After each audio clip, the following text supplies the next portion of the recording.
Welcome to another edition of the HBD Chat. I'm your host, James Hansen.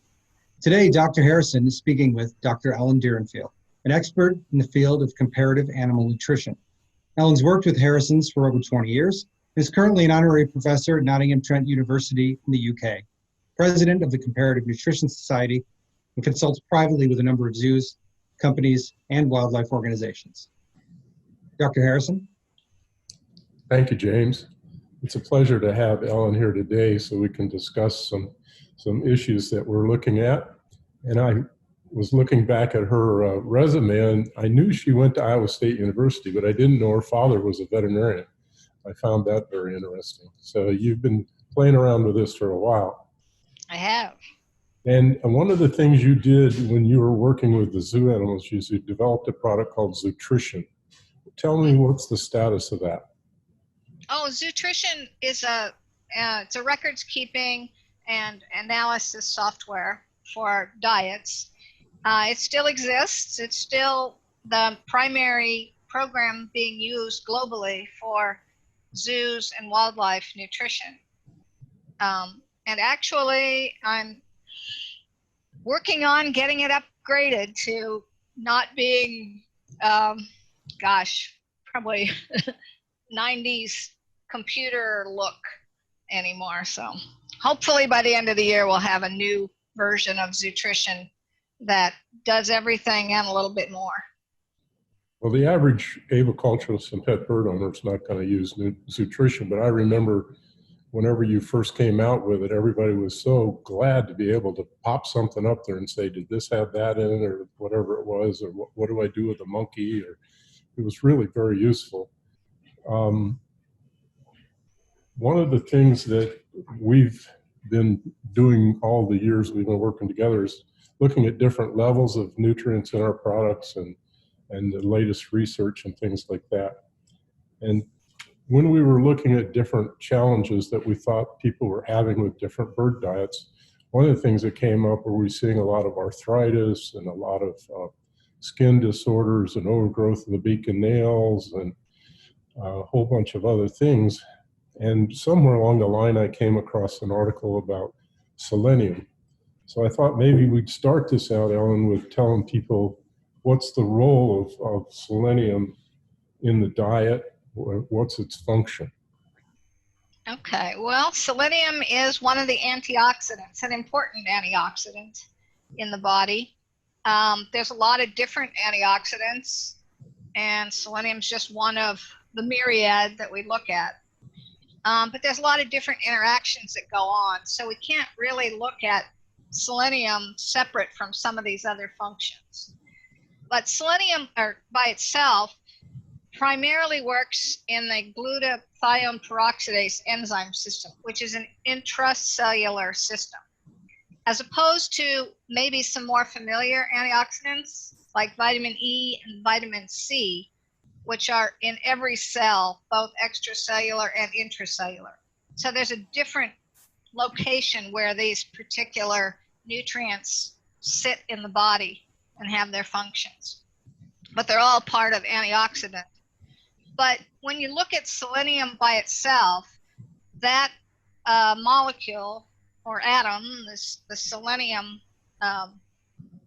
mineral itself, micromineral, is an essential trace element that's in not only glutathione peroxidase, and of course there's not just one glutathione peroxidase, there's at least 5 different glutathione peroxidase enzymes, but it's also in several other enzyme systems that deal with iodine use and transformation, and also amino acid transfer. So the sulfur amino acids like methionine and cysteine are important, or use selenium as an important cofactor.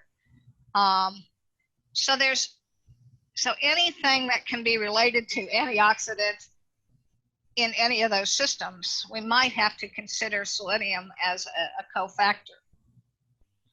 And then when I was looking at if you had too much selenium in the diet, it said it starts to store it in the liver, kidney, and the reproductive tract, and then the feathers in birds. Right. And then if you need it back in the diet or back in the metabolism of the body, it can pull it out of those things. But that would be the places we would also look for what's the level in the animal, right? Right. Definitely the soft tissues. I'm with feathers. I don't know if the blood system goes both ways. Does it? No, probably once the feather's out of the pulp stage, yeah, they wouldn't store it there. Right, because actually they use selenium measurements particularly in seabirds to see if the environment itself is contaminated with certain potentially toxic minerals, and selenium's one of them.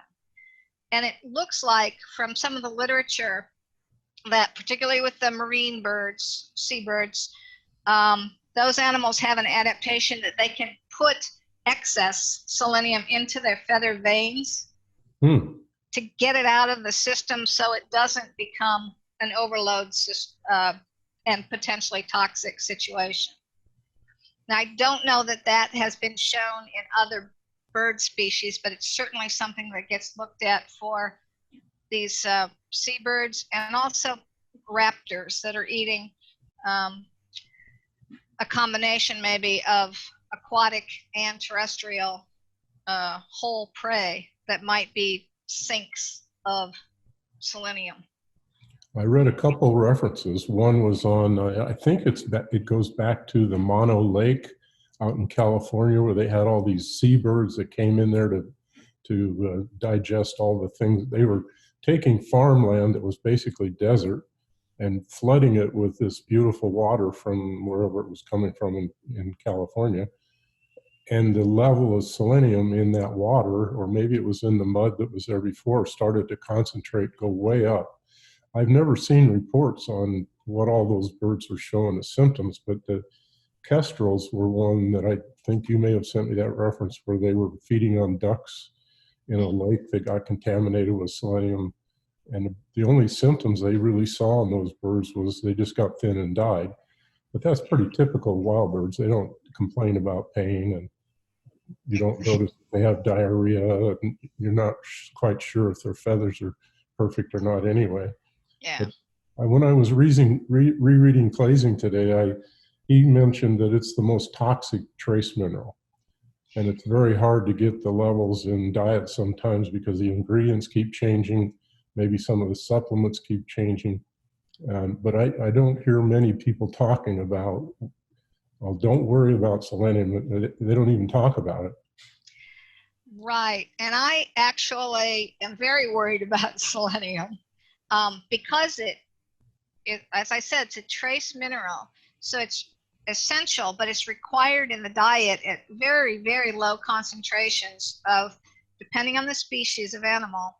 I'm not just talking birds here, but it's between 0.05 and maybe 0.2 milligrams per kilogram of dry diet. That's parts per million. And most birds, and we're looking at poultry, livestock poultry species as the model, require between maybe 0.1, 0.2, 0.3 parts per million or milligrams per kilogram. But those are tiny, tiny little amounts. And it's easy to go over that. Now there's probably some scope, you know, there is for everything. But the problem with a nutrient like selenium is that some of the early symptomology of selenosis or excess selenium can look like externally deficiency. And so you absolutely have to get an idea of the status of the animal first before you treat, because you could be going the exact wrong way. Right. If you've got too much, even though it's an antioxidant, if you have too much selenium in the tissues, it can go overboard and become a very oxidative element and start causing oxidative damage. It's one of those fun nutrients to work with. Now, the thing is, we all learned in school that you can't think about selenium without E, vitamin Right. E, and that they're absolutely linked. And selenium, vitamin E, always think of that. I've done a lot of work with vitamin E over my career. Vitamin E, it's fat-soluble vitamin, and as I said earlier, it's an antioxidant, but it's in every cell, external and internal, in the body, intracellular and extracellularly. And it doesn't build up in the body the way other fat-soluble vitamins do. So vitamin E is actually the most important, I think, antioxidant nutrient in the body. And it's a lot safer than selenium. And we've actually seen, particularly in the zoo community, problems when feeds have substituted, say, selenium for vitamin E from an economic perspective. Vitamin E is more expensive than selenium, but they do different things. And actually, you can cause a lot of problem with excess selenium, and we've seen it clinically. And that was in the storks? Cranes. I've seen it in crane diets. Yeah, we did a big survey of blood values of vitamin E in cranes, and since cranes are omnivorous, I expected a little bit higher levels of vitamin E than for a grain-eating bird. So I suggested to the facility that they might want to increase the vitamin E content in their pellets next time it was manufactured. They took the blood samples the next year for us to continue this survey of health in their herd, or flock herd, and all of the vitamin E levels had crashed. And so I called and said, I thought we talked about increasing the vitamin E in your pellet. This is 100% of the diet for these birds was this pelleted product. So we knew that it was a dietary thing. And they said, oh yeah, but our feed company said selenium was the same thing as vitamin E and it's cheaper. So we just increased that, not the E. And I said, okay, well, not probably the best thing to do. And actually, it took more than 2 years to reverse the damages that were done from that change.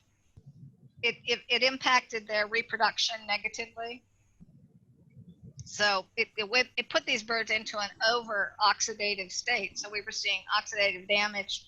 Then whatever vitamin E was in there was getting used up to further combat that oxidative damage.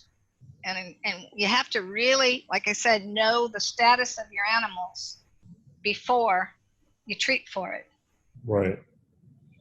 One of the other things I pulled out of Klasing today is he said if you have a deficiency or excess of selenium, I guess, you can decrease your hatch.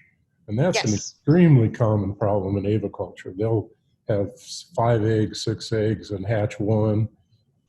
You also see deformities. I noticed that the Puerto Rican parrot this week was talking about chicks with wry neck and crippled legs.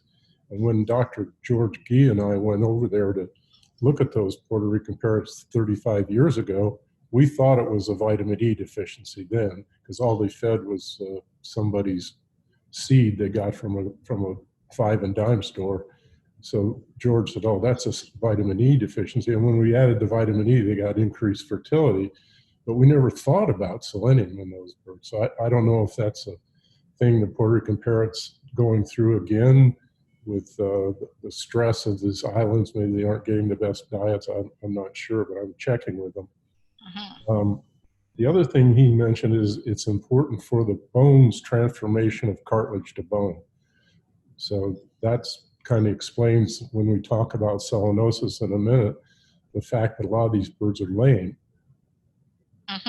or other animals are lame. And that can come into play with the other antioxidant systems too, because vitamin C comes into play with that whole collagen transformation as well. Cool. And then he talks about hepatotoxicosis and The other thing that I thought was unusual was iron storage disease. For some reason, the cells in the intestine start overstoring iron when you have an excess of selenium. So there's a lot of things we need to study on this, but the purpose of this chat is just to let people know we're concerned, and selenium should not be taken lightly because it's a human carcinogen. And the only place I know that requires pet birds have a certain level. Germany has a feed law that if you're importing a food to Germany, it has to have, for parrots, it has to have less than 0.5 milligrams per kilogram. And all of our foods are in those levels after years of trying to figure out exactly what we were measuring. But the other thing I noticed in, I think it was Klasing's book, that cat food has 0.8 to 0.9 milligrams per kilogram of selenium. So if you're feeding parrots cat food, that's not a good idea. Well, it also depends on the cat food. Oh, So cat foods, I worked with a colleague that actually did a survey. She just went on the shelf and picked off about 30 different products. And those products that contained seafood or were seafood based were much higher in selenium, because selenium can really concentrate in seafoods and fish. And one of the other issues with cats is a lot of problems with iodine imbalances and thyroid issues, particularly in older animals. And because selenium is critical in the transformation of precursors for iodine to the active forms through the thyroid gland, there could definitely be a link there. And if the thyroid metabolism is messed up, that can mess up a lot of different systems in the body. So we've got to look at nutrition holistically always, and we can't even think of any nutrient as being an entity unto itself, because they're all tied in and integrated. When I was reading up on some of the selenium, I found a reference that suggested that high serum selenium also is bad for glycemic control. And that's a whole different ballgame. So again, I don't know if that's in birds per se, but if it's showing up in one species, there must be some metabolic mechanism for this in other species. Well, I haven't heard much obsessing about the thyroid gland since back in the years when we added iodine to the drinking water for budgies. But there's a lot of people saying that we have problems with the thyroid. They don't know why. So it might be worth looking at doing some survey work with birds to see if the poultry are a good model for some of the species we're working with or not. I'm sure it makes a big difference what type of bird we're talking about too, because we've got so many different feeding strategies, even within citizens. Yep. You've got nectarivorous all the way up to the pollen eaters, and some plants we know are selenium accumulators. Are the pollens from those plants also accumulating that particular nutrient? And how might that affect this animal, the species that potentially is feeding on that? I think there's some huge and interesting studies that could be looked at just from survey work. Well, let's take a little deeper dive on selenosis now. Okay. Selenosis is the technical term used for a disease that's created by over accumulation of selenium in the body. And as we've heard from Ellen, it can come from plants. It can come from over supplementing the diet with, even a manufactured diet could have it wrong. And when we first learned about it in veterinary school, it was always about sheep and cows. They had a disease called blind staggers. And they'd find this sheep out in the middle of a field with his head pressed up against a tree. And that was selenium toxicosis, but they called it alkali disease. Alkali disease. And that's because the plants on the soil were very alkaline, which grabbed the selenium out of the soil, even though the soil was very high on its own. it took a certain kind of plant, and the sheep loved that particular plant. I can't remember which one it was. And they got the first signs that I'd ever heard of it, and that was skin problems and sloughing of the hooves. Oops. Yep. And that, I can't imagine that. Joint pain, joint erosion, lamenesses, and then we started seeing reports on other animals like ducks and kestrels. They became emaciated and die. The only way they really diagnosed it was in histopath. We've heard the story from Ellen on the cranes. And other mammals have started showing diarrhea. Humans, for example, get garlic breath when they have selenosis. Their fingernails become brittle. Their hair may fall out. Irritability, again, is a common thing.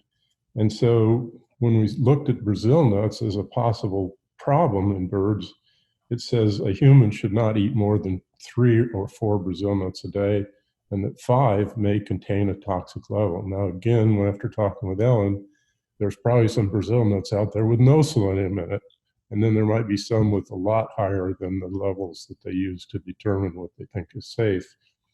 But I guess what I'm proposing here is, I think if you're on a formulated diet, you're walking on very thin grounds if your birds are eating Brazil nuts, and especially if you're seeing low clutch sizes, some infertility problems, some dermatological feather picking destruction problems, all the things I heard at a conference a couple of days ago for 3 days. And that's basically what they talked about, was feather destructive behavior, personality disorders, all these things that we've just talked about could be from selenosis, but no one's talking about that as a possibility. What about beaks, dry beaks and peely beaks? Do you see that a lot? Very, very common. And the number one thing everybody says, oh, that's a vitamin A hyperkeratosis, and you got metaplasia with the glands in the mouth. Well, they don't even open the mouth to look at that. So I would say that that's one of the early mistakes we made, was trying to say, yeah, vitamin A deficiency is this, and it isn't just that. But that was one. Then the next thing is liver disease. It has flaky beaks and long nails and things like that. Looking at the Brazil nut, so there's huge variability even in Brazil, or the areas that they're grown in. So it depends again on the soil, the conditions of growing, probably the variety of nut itself. All sorts of variables are showing up in the literature. But like you suggest, 2 to 4 nuts for humans meets the total daily selenium requirement of, I think it's like 50 to 55 micrograms per day of this particular nutrient.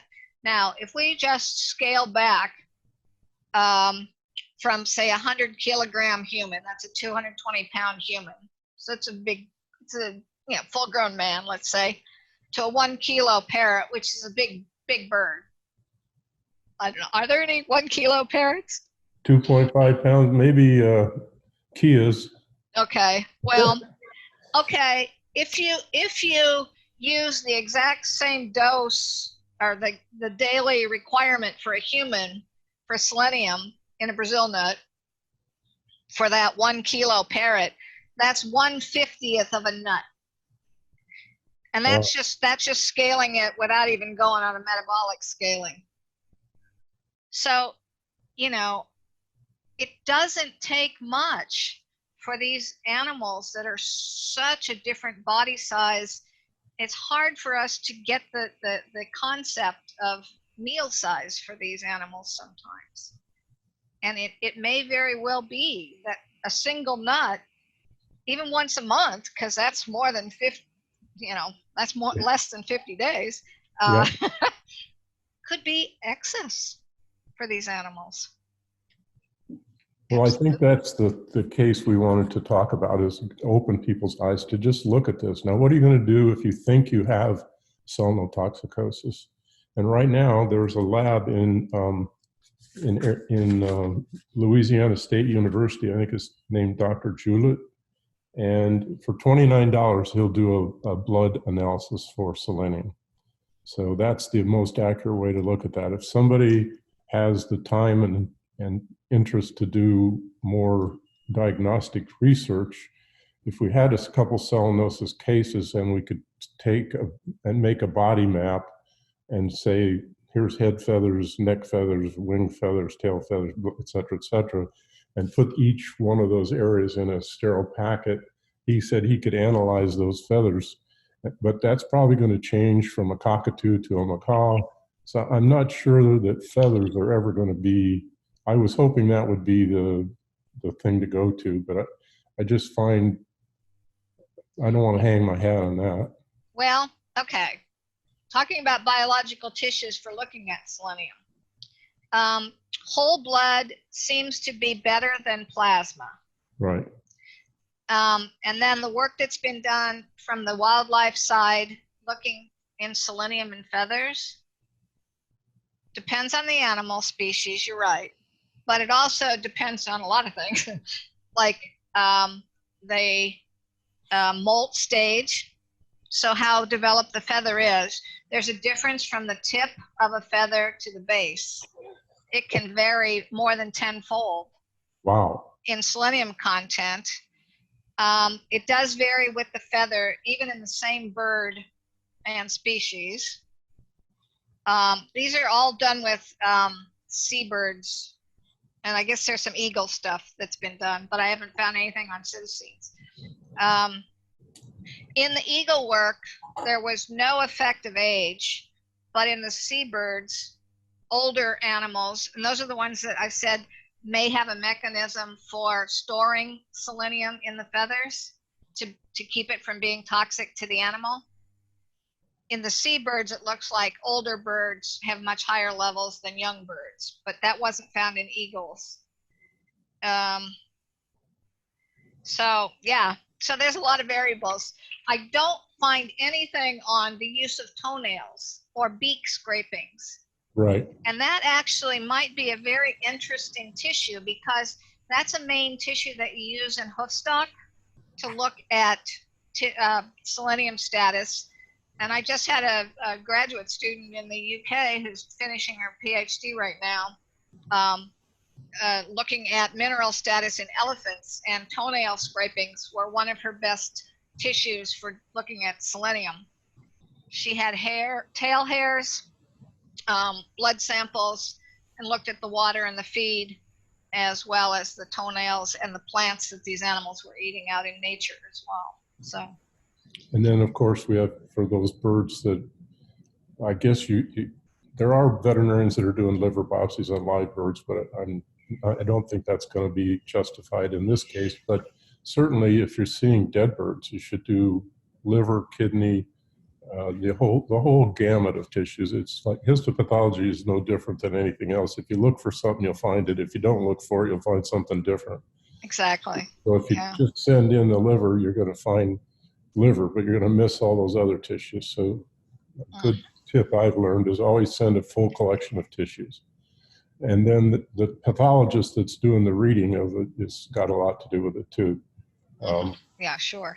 So, well, the main thing I hope everybody can take home from this is that Brazil nuts are out as treats for parrots, in our opinion. You agree with that, Ellen? Pardon? You agree that Brazil nuts are out as a supplement for parrots? I think you're just playing with fire on that one. Yeah, we know we know that they're an accumulator species. Yep. And so pull the Brazil nuts out of your mixed nut bag, use them for something else. Yesterday I watched a video of, well, it was last Saturday, but it was a video of Disneyland. They have 250 macaws there. Wow. And when they turn them loose to fly 30 at a time over Disneyland, the way they get them back is they give them a big, huge bucket of nuts. And about 5 or 10% of those are Brazil nuts. And I was watching the big macho birds get in there first, and they pull those out. So I'd like to talk to Terri Parrott. She's the veterinarian for the Disney birds. And she wants to do a study on heart disease in older macaws, because that's an extremely common problem. And this might be just something else she'd help us with. That would be a really interesting study. Absolutely. So one of the issues we wanted to go over that was brought up in the question and answer forum was, is there any relationship of selenium to any other parts of the body that should be considered defensive diseases? Ellen? Well, selenium's intimately tied to the immune system as a whole, as are most nutrients. So if we've got any kind of impairment of immune function, selenium could be a component of that we have to take into account. It's also tied into at least 25 different proteins in the body. So there's a lot of different functions of selenium to consider. Deficiencies in birds show up as reduced growth, reduced fertility, and reduced hatching, like you said. Thanks so much, Ellen. Sure, anytime. Well, not anytime, but sometimes. Thanks for tuning in to the HBD Chat, a production of HBD International Inc., Harrison's Bird Foods, and Wild Wings Organic Wild Bird Foods. We're always looking for interesting guests and new topics to discuss. We'd love to hear your feedback and thoughts about this podcast. Connect with us on Facebook, Instagram, and our YouTube channel.